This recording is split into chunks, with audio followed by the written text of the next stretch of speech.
Hey guys, welcome back to Matt Tuttle Fishing. Just doing a little wintertime garage maintenance here. I had my rods originally in these holders, and what I've discovered is I'm going to be able to have more rods hung up. I'm going to put a pegboard here, and I'm going to have my rods going horizontally instead of vertical. So these served a purpose, and that purpose was well served here, but I got, my problem is I got too many rods and I don't have enough rod holders. So I'm actually gonna hang them horizontally, and I'm gonna put the big long hooks on. I'm gonna be able to have a lot more rods, and I'm gonna have them, you know, my 6-footers, 8, 10, 12, 14, 16s. I'm gonna have the 16-foot rods even. I'll be able to have them up here with reels on them. And that's gonna be key. Be able to take them to and from the boat and whenever we need them. This time around, this video is going to be probably a 3-part series of how to become a tournament angler. And so, as you see, I'm in my tackle corner here. And what I'm really trying to drive home in this first part series is you don't have to start like this or have 300 rods. Well, I'm going to show you or tell you kind of how I started and then what I've learned. And we're trying to maybe help cut a few of those curves out for you. So stay tuned to today's video, how to become a tournament angler.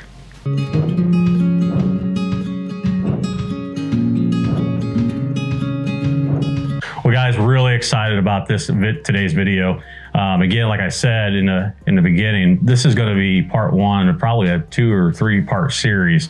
And I really thought about, I had a couple of questions in the past year. There's young anglers, young fishermen, I'm talking 14, 15 up to 25 years old.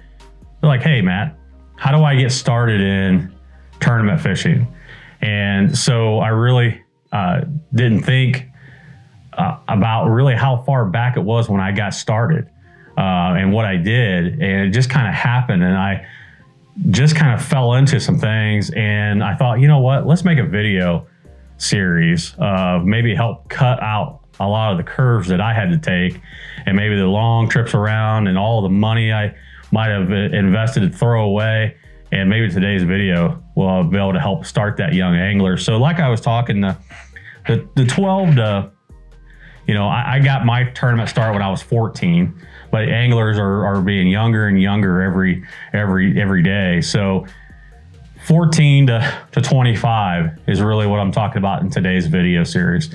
And in the future video series, I'll talk about even starting this at an older age.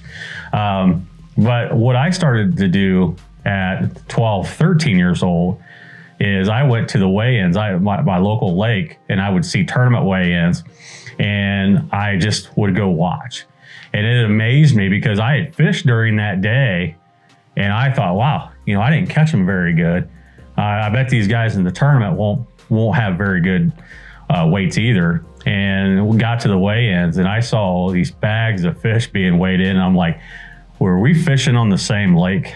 And so I said to myself, I got to do something differently. And so one of the biggest things I started to do at that young age was everything I could read. And now I'm going to date myself here a little bit. I am pre-internet.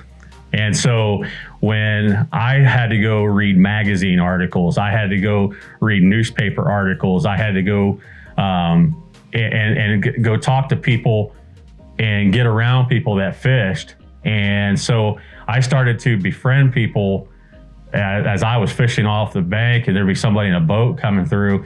I would just start talking to them. Now, this took a long period of time. And so I really started fishing when I was about 11 or 12 years old. And I just went fishing. And I just, as much as I could read and trial and error.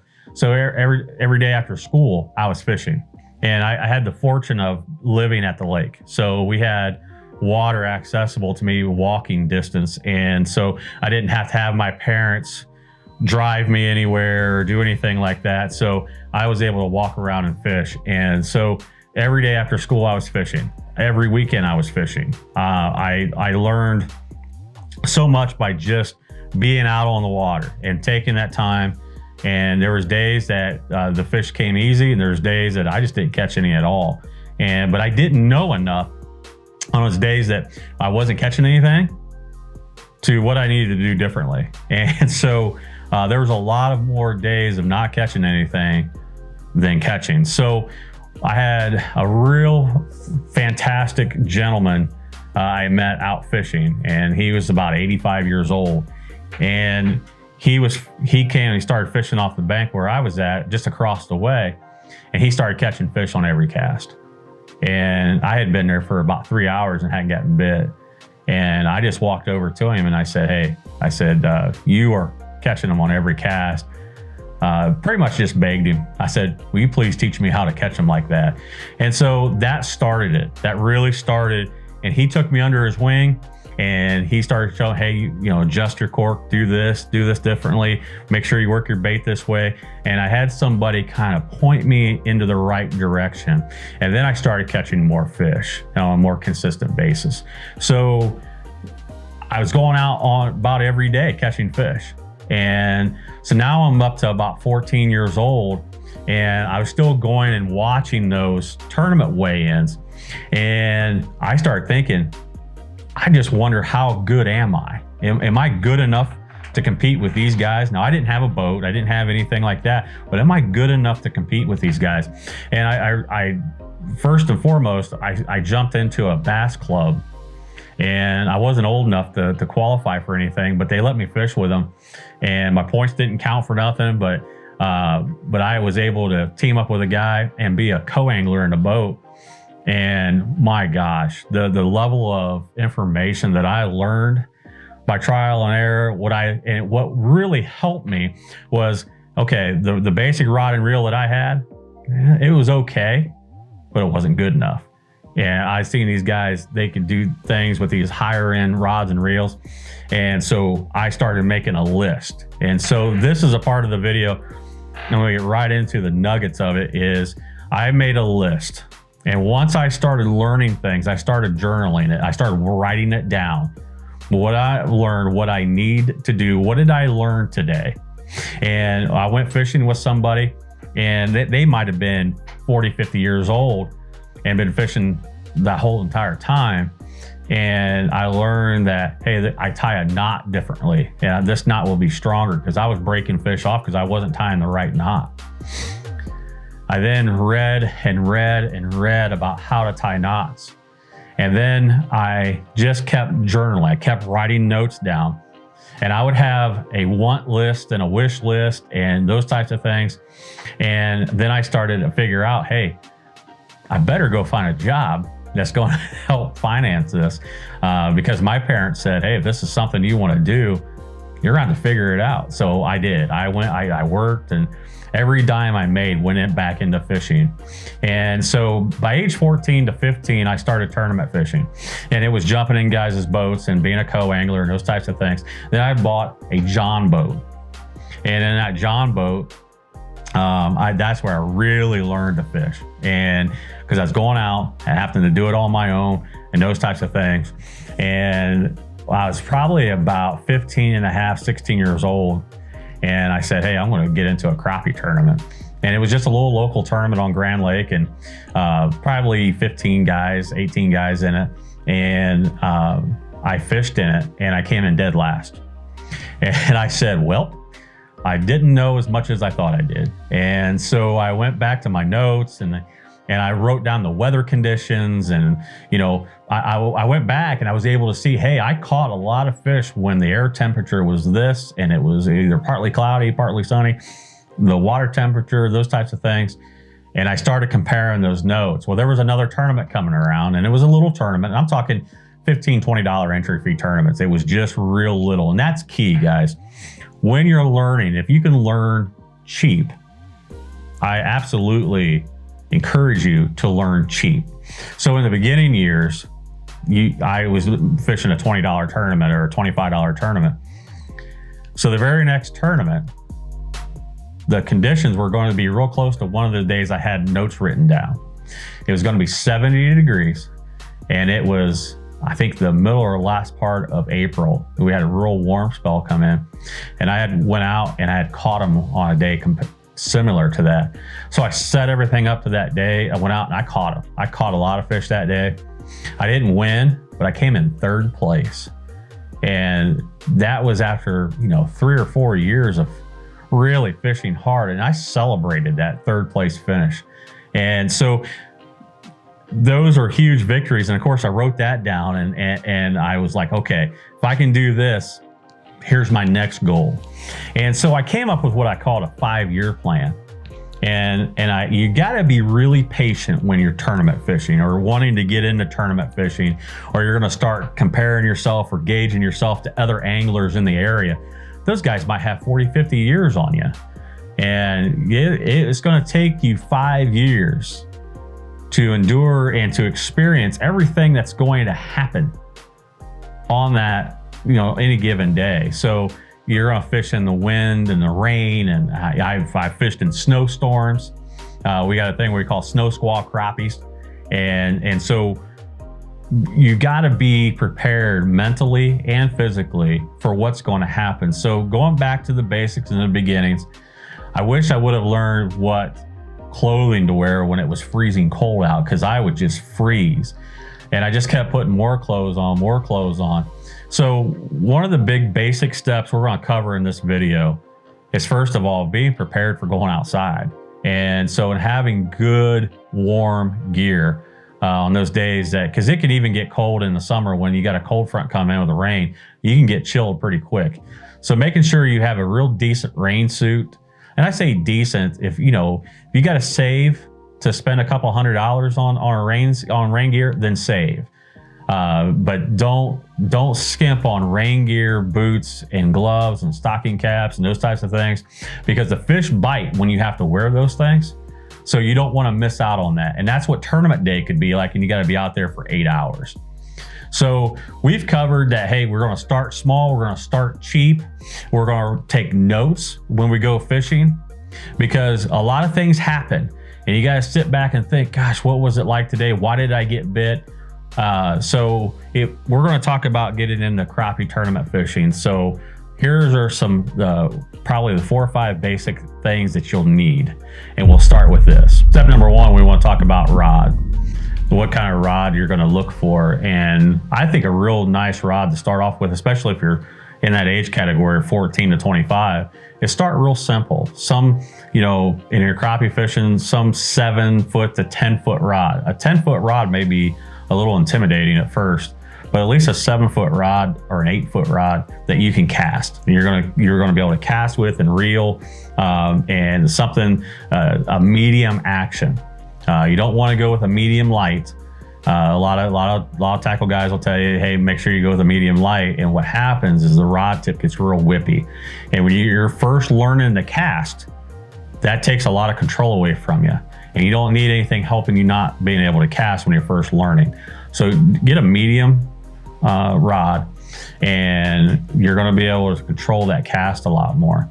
And so in your rod, medium action, not medium heavy, not medium light, just medium. Then moving down to reel, on a spinning reel, you're going to want to stay in the 20 to 30 series reel. Now, some reel companies come out 2,000, 2,500, but don't go over the 3,000, 3,500, or the 30 series of a reel. You do want the bigger spool capacity for line management, but you do not want to go real huge, and you don't want to go to the micro reels, because line management on the real small micro reels is a nightmare, and especially when you're using 4-pound or 6-pound line. So we got a medium action rod, we've got not over a 30 or 3,000 series reel, spinning reel. And it doesn't matter if you're right or left-handed, you can change the handles from either side. Now we're going to go to line. Now, for my local fishing around here, I don't go over 6-pound test line. So I would encourage you to start off with 6-pound line. You can get the high vis green, or you can get the monofilament blue, or what have you, or clear. But I use a lot of the high vis line it's easier to see, and I can manage it, and it works really well for me. So 6-pound line. So we've got a medium action rod, not over a 30 series reel, 6-pound line, and we're going to go to tackle. And so my local area, we use a lot of jig and cork, a lot of tie jigs, or a lot of plastics, and a float cork, what we call it. And so you go to your local tackle store and start small. Maybe only buy 4 or 5 corks, 4 or 5 hooks, and maybe a package of baits, or 2 or 3 colors, and just keep it real simple. And that way it keeps your budget. It keeps you within your budget. And so, and don't go over a 2-inch bait. 1 3/4 to 2-inch bait, and a 1/32 ounce hook. And that way you're real simple. And so a couple packages of baits, 4 or 5 corks, half a dozen hooks or 10 hooks, because you're going to lose them. So you're going to want to be able to retie and keep fishing. But that's real basic. And that whole combination, you can easily be under $100 in all of that. It might, in some cases, be even under $60. So when you first start off, you might not even have a job right now, and you're wanting to get into fishing. So keep it real simple, keep it real cheap. So that's covered what you need to really kind of get started to fish, and that's what you're going to learn with. And when you're learning, you're going to break rods, you're going to break your line, you're going to break those types of things, and you're going to lose this stuff. So you don't want to, you're first starting out and you're buying a $150 rod, and your first time out you break it in half, or you break the rod tip, and it's going to be a pretty sad day. I've done it. And so start off simple. And you notice so far in this video, we haven't got to the tournament fishing yet. So we're just learning how to fish, learning how, hey, I want to take those steps to get to tournament fishing. And this whole entire time that you're learning, you're going to tournament weigh-ins and watching the guys weigh fish in. Watch fishing on TV. Watch not how they're necessarily all the fish catches. Watch how they're casting. A lot of people get caught up in a fishing video. They want to just watch people catch fish. They're not seeing how the boat is positioned. They're not seeing how they're standing in the boat casting, how they're handling the rod and reel. You want to look at those technical aspects when you're trying to absorb everything like a sponge. And so get your journal, get your notes, your rod, your reel, your line, and your tackle.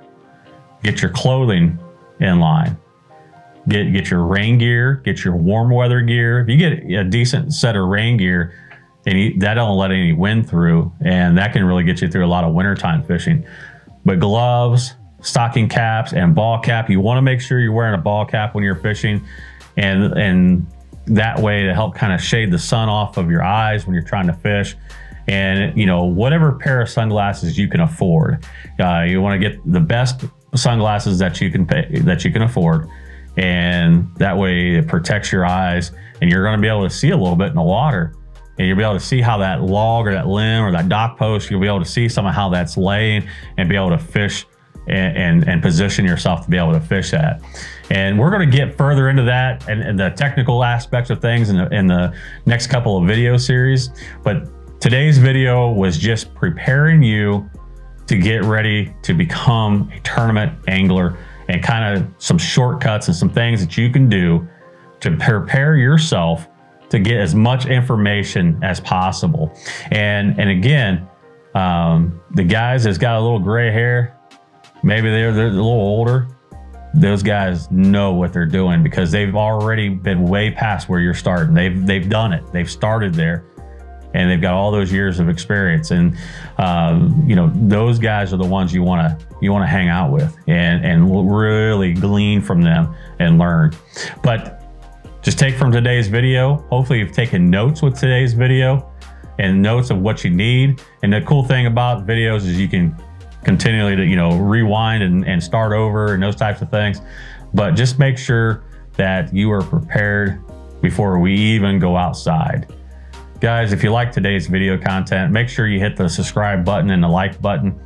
You're going to want to subscribe to this video series so you don't miss the next couple of videos. And it may even spill over into the fourth series, but just off the top of my head, I thought maybe 2 or 3 videos we might be able to get this covered. But I really want to go in depth. And this is going to be the nuts and bolts of getting you tournament fishing and tournament ready. And we're going to have a lot of fun during this series. So stick with me, guys. We'll stay tuned and we'll see you next time.